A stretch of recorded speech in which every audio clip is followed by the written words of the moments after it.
The small, picturesque town of Willow Creek was the kind of place that I'd dreamed of living in. Nestled in a lush valley, surrounded by rolling hills and dense forest, the town was known for its friendly inhabitants, charming shops, and beautiful old church with its towering bell that could be heard for miles around. For me, moving to Willow Creek was a dream come true. I'd always longed for a quiet, peaceful life, and the charming old house on the outskirts of town seemed the perfect place to start over. The house was a little run down, but with some elbow grease and some TLC, I knew it would soon become the home of my dreams. Willow Creek is infamous for its complex vetting process. It was very rare they'd let someone from the outside move into their quaint town, but my late Aunt George's husband, a native Willow Creekian, had put in a good word for me.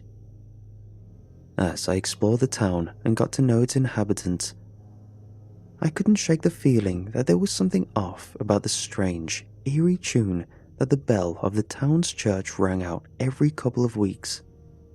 Determined to find out more, I began asking around, trying to glean any information from the townsfolk about the bell and its strange tune. At first, the townsfolk seemed kind but evasive, reluctant to talk about the bell and its haunting melody. Each time they would distract me, recommending different shops and food places to visit. But my persistence paid off when I encountered Old Man H. He was an old, grizzled man who seemed willing to talk about the malevolent entity that had been plaguing Willow Creek for tens of decades. He shook with fear as he described the entity, eyes wide and haunted. "It's a monster, plain and simple," he said. "It preys on anyone it can catch. The bell rings out when it feasts. It takes their life and soul, leaving nothing but empty husks." The old man explained that the entity was mighty and nearly impossible to kill. It could take on any form it wanted, and it was tough to detect until it was too late. It was said to have the power to possess people, driving them to madness and violence. Its abilities able to make you second-guess yourself. When I asked him what happened to the victims, his lips pursed tightly in a line, as if he was hesitant to tell the truth. "Nobody moves out of Willow Creek," he began, "but houses go on sale, no?" When he read the stains of cluelessness on my face, he let out a weathered sigh. "It takes one of their bodies, and the rest are dealt with, taken out into the woods, I believe." Old Man H revealed that the bell had been installed in the church tens of decades ago by a group of settlers who had fled their homes to escape the ravages of a terrible plague. When they found the carved materials in the bordering forest, they instantly installed it in their church as a beacon of hope. Crafted from an unknown metal and inscribed with strange, arcane symbols, the townsfolk believed their bell possessed powers that would protect them from the disease. But as the years passed, the settlers realized that the bell was not a source of protection, but of malevolent power. It would ring out its eerie tune at random intervals, signaling the feast of a terrible entity that would prey on the townspeople, taking their lives and souls in a never-ending cycle of terror and death. Despite their fear and horror, the townsfolk were powerless to stop the evil of the bell. They could only listen in terror as it rang out its chilling tune, knowing that death was coming for them. "How do you know this?" I asked. "I come from the oldest family of Willow Creek," he stated simply. "We've never had trouble from the entity, so I don't want you bringing up no trouble near me. You've got your information. Now go." Shocked by the old man's story, I couldn't help but feel a sense of excitement and curiosity. I had to learn more about this mysterious entity and its connection to the bell. I decided to visit the church and see the bell for myself. As I approached the old building, I could feel a sense of foreboding wash over me. The bell towered above me. Its ominous presence was almost palpable. I hesitated for a moment, unsure if I wanted to go further. As I pushed open the heavy wooden doors of the church, I was struck by the musty, old-fashioned smell that permeated the air. The tall, stained-glass windows cast a muted light on the rows of wooden pews. I knew I had to be careful. I didn't want to attract the attention of the entity. I crept towards the bell tower, examining it closely. I could see the signs of wear and tear, evidence of its age, and the countless times it had been rung. The bell loomed over me, its dark metal surface covered in strange symbols. I could feel its malevolent power emanating from it, and I knew that the old man's story was true. Faint whispers danced in the air, beckoning me closer. I turned, but there was no one there. The voice was coming from the bell, tempting me to touch it.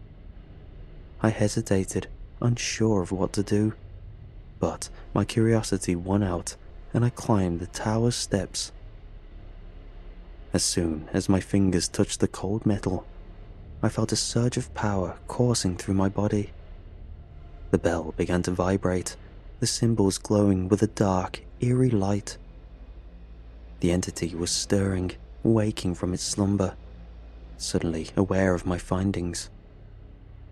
I could feel its presence looming over me, ready to hunt me down.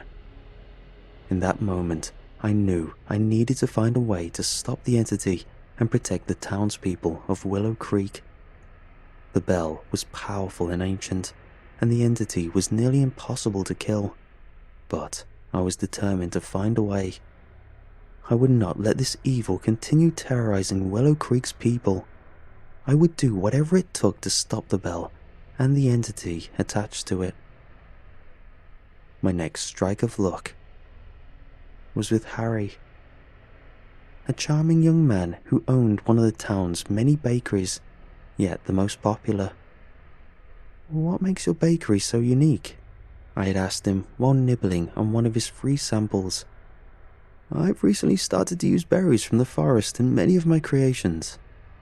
He beamed a smile that radiated a warm summer glow. "I thought the forest was a no-go." I recalled the estate agent telling me to steer clear of the wooded area. "Hey, when you bake this good, who's going to deny you of your most important ingredient?" Harry was always happy to chat and offer advice and assistance whenever I needed it, and over time, we became close friends. He seemed genuinely concerned about my safety and well-being. We began to enjoy each other's company more often. I felt alive, happier than I'd ever felt before. There was a feeling in the air. Something told me that Harry was important, and we were drawn together by fate. On Harry's days off, we would visit the local markets. Willow Creek had a brilliant partner program with the neighboring towns, welcoming unique traders on pop-up market stalls. We found joy in silly things like rolled ice cream and swirled potatoes on a stick, novelty treats he would buy me, despite him not liking stuff like that. On rainy days, he would help me fix up the house. He was surprisingly skillful at painting the corners of walls without getting it on the frames. On the days and nights I was alone, I locked my doors tightly. With remote work, I could enjoy my own isolation. At first, I felt relieved each time I heard the evil bell ring. I was thankful it wasn't me, that the entity hadn't decided to pick on the new guy. However, as Harry and I grew closer, I found that the bell would send me into a near panic attack. Harry and I devised a system where we would both send a bell emoji after it sounded, a way to let the other know we were okay. I would always be the one to send it first. I assumed it was because Harry had lived in the town his whole life and was not as concerned as me. Harry practically moved in with me, despite having his own apartment, only going back to work on projects some nights. he found a home in the place we fixed up together, and it just felt right. We were able to coexist, even if he did spend most of his time out of the house. He helped me forget about the entity, to stop stressing about it. Despite my feelings the following day, I visited the old man again. When I approached him, he leaned back on his deck chair like last time. "Hello, son," he nodded. His eyes remained planted on the bell of the church, never wondering. I was slow to answer. "Did your family ever figure out how to kill the entity?" I asked. The old man sighed softly, as if he'd been waiting for somebody to ask him. "My family's always owned the local library building. It was one of the first few buildings built here when the settlers came. At first, it was a place to keep their valuables, such as treasures made from leftover arcanic materials. For a short while, it became a museum, and then the library." I bit my bottom lip nervously in anticipation as he told me about his papa. He believed that something of the same material could repel the entity, but could never locate the correct item or the entity to follow through. "Is there anyone else looking into it?" "There's a young scholar named Louise who works for the library. She comes from a long line of linguists who each have dedicated their lives to unlocking the secrets to our ancestors' archaic language," he informed. "Or so they claim. Louise has been the only one to get somewhere with it. Useless, the lot of them." Louise was in her mid-20s, with short, curly brown hair and intelligent, piercing green eyes. She was slender and agile, with a no-nonsense demeanor and a quick wit. I noticed that she was impeccably dressed, with a tailored suit and a crisp white shirt. She carried herself with confidence and authority. Despite her serious, dedicated approach to work, I soon discovered that Louise had a warm and friendly demeanor and was always willing to listen and help those in need. Louise had been using a small, cluttered room in the town's library as a base of operations for deciphering the ancient texts and artifacts. The room was filled with books and papers, and the walls were covered with maps and diagrams. At the center of the room was a large table covered with research materials and notes. Louise had spread out the ancient texts and artifacts on the table, and she had been studying and analyzing them for years, trying to unlock their secrets. And although she was close to a breakthrough, there was one blockade in the way. I searched through dusty old books and ancient manuscripts, looking for clues about the bell and its history. I found many references to the bell and its malevolent power, but no information on how to stop it. Louise watched on. I could tell she was annoyed I was sorting through her hard work. "You're not going to find anything I haven't," she declared. I was about to give up when I came across an old, tattered book she had translated. It contained a passage about the bell and its creation. On the same page was the Eye of Lucidity. The Eye of Lucidity was said to have been forged from the same material as the bell, as a handle to ring it manually. However, when the entity arrived, the settlers hid it, fearing if they dared ring it again, it would bring more danger. The eye had been lost for centuries, and nobody knew where to find it. The next page had been ripped off. "Maybe you needed a fresh set of eyes." I continued my search through the papers, pushing them aside and creating new stacks. "If you just tell me what you're looking for, I can help you." "I need the missing page to this book." Louise frowned as she looked at the yellow-stained page of the book. "That page has been missing longer than I've been alive." We spent hours sifting through loose papers, hoping it had been placed in a book or stored for safety. But as the early morning approached, I grew tired and weary. It seemed that Louise had thought it a lost cause too. "Go and get some sleep. We can look when we're both rested." As I walked up to my front door, I could see that something was wrong. Water was flowing from under the door, pooling on the porch and trickling down the steps.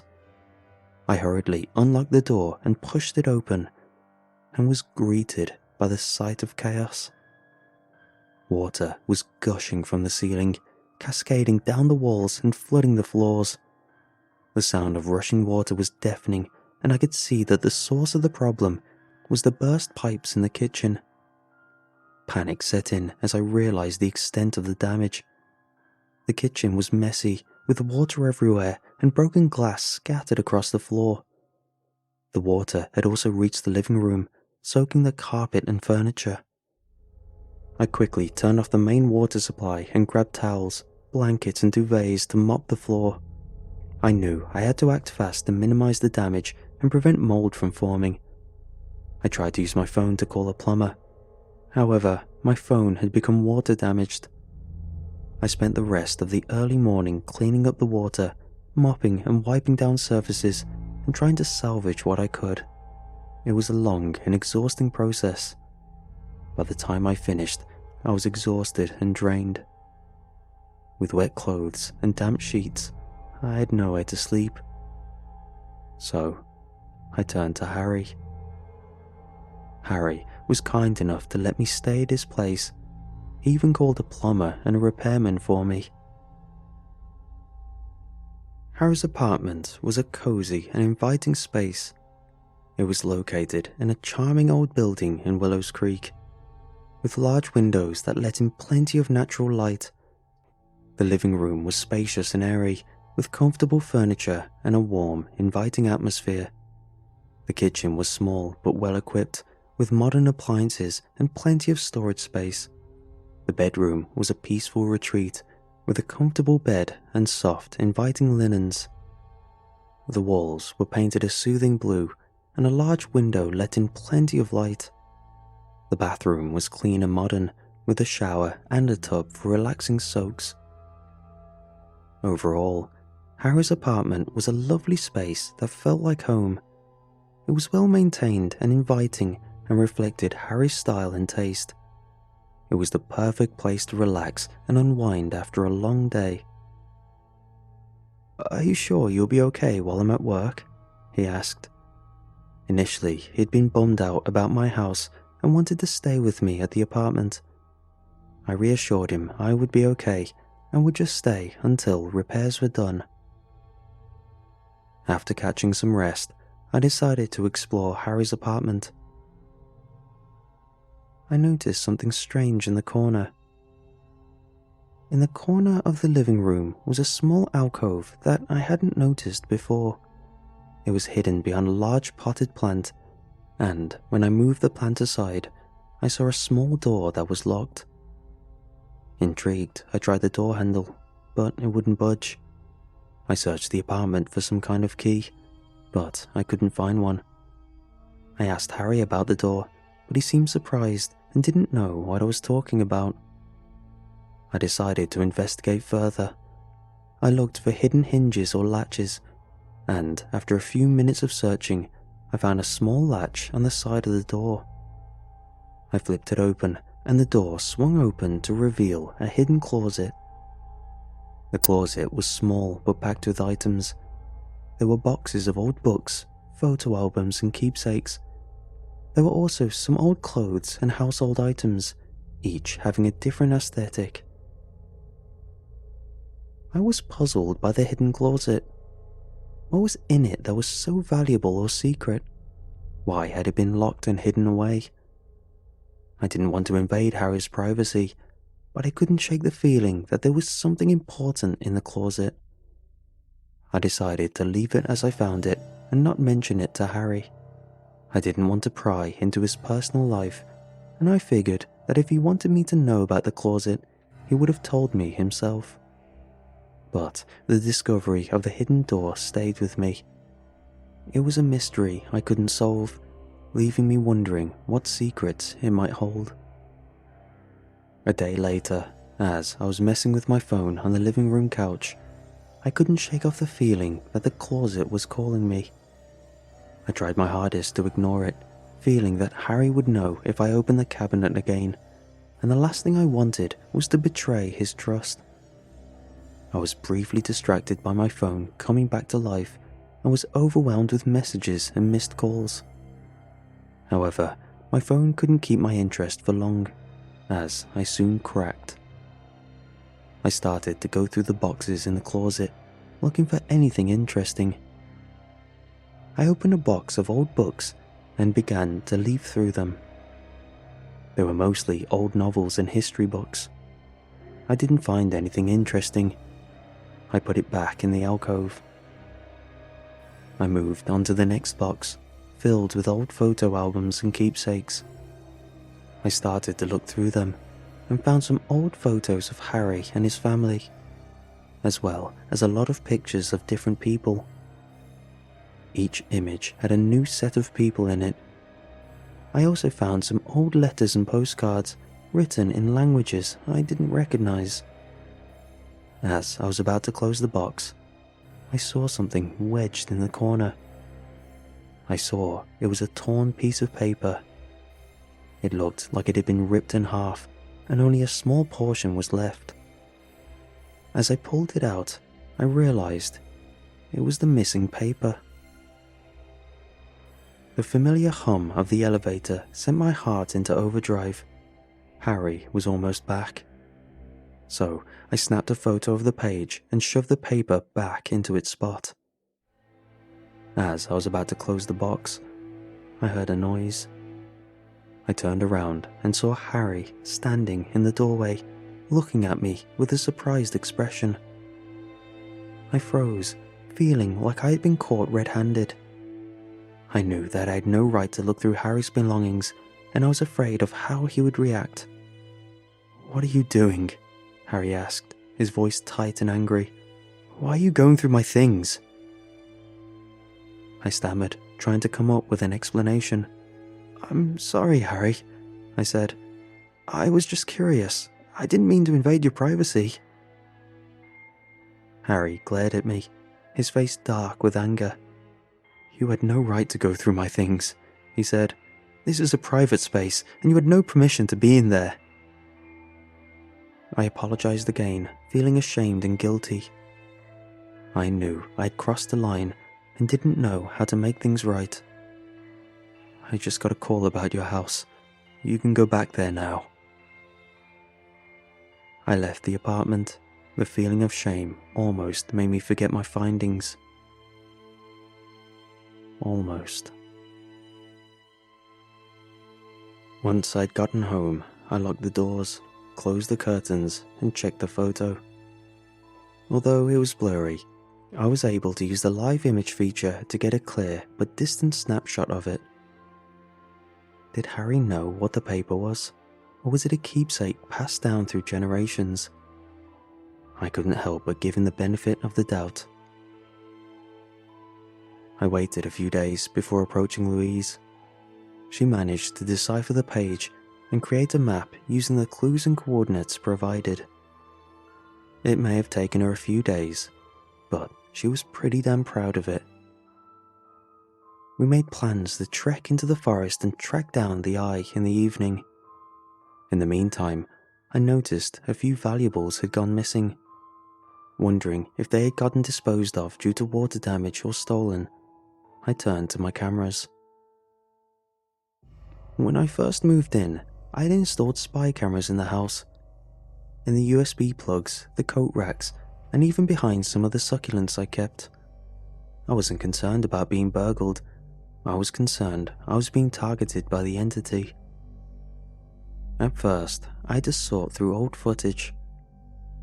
My heart dropped when I saw Harry in the footage during his stay. He had ignored my messages the past few days, and I could not contact him. I stopped fast-forwarding and let the video play out. I watched as I left to do some shopping, and Harry stayed home alone. At first, he wandered around the house, but eventually, he stepped into the bedroom. I watched as he transformed into a twisted and malformed creature, a grotesque abomination that defies description. His true body was made up of writhing tentacles and wriggling appendages, and his eyes were dark. Harry was the entity. He moved around by slithering and wriggling, using his tentacles and appendages to propel himself through the air, along the ground and out the window. An unsettling and disturbing sight. And then, everything clicked, and I realized the patterns I had ignored. How the bell wouldn't chime when we were together. How at night, in the corner of my eyes, I'd catch his shadow wriggling as if something lay beneath. How, no matter what happened, I was always drawn to him. The sight should have sent me into a spiral of betraying anger. I found myself wanting to be heartbroken and sad. I knew it was the entity's power, but I couldn't shake it off. I decided not to tell Louise. As we made our way through the dense forest, the remaining evening sunlight filtered through the trees, casting dappled shadows on the ground. The air was cool and crisp, and the sounds of the forest filled our ears. We followed the old map and the symbols etched into the ground, carefully making our way through the underbrush. The forest was dense and overgrown, and it was difficult to see where we were going. But we pushed on, determined to find the Eye of Lucidity. We climbed over fallen logs and ducked under low-hanging branches, our flashlight beams illuminating the way. We searched for hours, but could not find the hidden cave. Louise had become increasingly disappointed and embarrassed, fearing she had translated the page wrong. We were about to give up when we stumbled upon a clearing, and there, in the center, was the entrance to a cave. Excited and eager to find the eye, a rush of energy burst through us. We pushed through the vines and entered the dark, damp cave. We carefully made our way through the twists and turns, our flashlight beams illuminating the path. Finally, after an eternity, we reached the chamber where the Eye of Lucidity was hidden. The eye was a small, intricately carved amulet with a gap in the middle to run a rope through. It sat on a staff carved with intricate symbols and patterns. It glowed with an otherworldly light, and we knew we found what we were looking for. "We actually found it," Louise whispered. "All these decades spent unlocking the secrets, and a normal man from who knows where finds it within weeks," she scoffed. I raised a brow, offended at her statement. She refused to apologize for insulting me. Ridiculous. We hurried through the forest, eager to reach the town and begin our final battle with the bell. The trees whipped past us as we ran, our feet pounding on the ground. With the Eye of Lucidity in our possession, we felt a sense of excitement and determination. We knew that the eye was the key to destroying the bell and ending the entity's reign of terror, and we were determined to use it to save Willow Creek. As we approached the church, we could feel the malevolent presence of the entity guarding it. The bell towered above us, its dark metal glinting in the dim light. A sense of dread and unease washed over us. We could feel its power as it was watching us, waiting for its next victim. But we knew we could not turn back. We had come too far and risked too much to fail now. We cautiously entered the church, our footsteps echoing in the eerie silence. The air was thick with the smell of decay and death. We made our way to the bell, the Eye of Lucidity glowing in Louise's hands. But as we reached out to attach it to the rope, a dark, shadowy figure appeared before us. The entity was a twisted, monstrous thing, its body writhing and shifting in a never-ending dance of darkness. Its eyes glowed with an otherworldly light, and its mouth was filled with sharp, jagged teeth. Its tentacles flared out defensively, and I found myself shrinking in fear. The entity ignored me and loomed over Louise, its massive form towering over her. Louise knew she had to act quickly if she was going to survive. She swung a torch at the entity, trying to keep it at bay. As the entity lunged at Louise, its sharp claws glinting in the dim light, she dodged and weaved the attacks with difficulty, and I could tell she was running out of energy. Louise fought with all her might, but the entity was too powerful. It swiped at her with its claws, sending her flying across the room. She crashed into a bookshelf, and the books and papers rained down on her. Louise groaned in pain, struggling to catch her breath. Blood trickled down her face and from the scratch wounds on her chest. The entity loomed over her, its eyes glowing with malice. It raised its claw, ready to deliver the final blow. "Harry, stop!" I yelled. He did not listen. "What? It's Harry?" Louise shouted in a panic. Just as the entity was about to strike, Louise summoned all her remaining strength and rolled out of the way. Its claw hit the ground, sending up a cloud of dust. Louise scrambled to her feet and grabbed a nearby broken wooden pillar while keeping the eye in her other hand. She swung it at the entity, trying to keep it at bay. The entity snarled and lunged at Louise, its massive form moving with surprising speed. Louise continued to try and dodge the attacks. The fight raged on, but I could tell her strength was fading, and she wouldn't be able to keep up the fight much longer.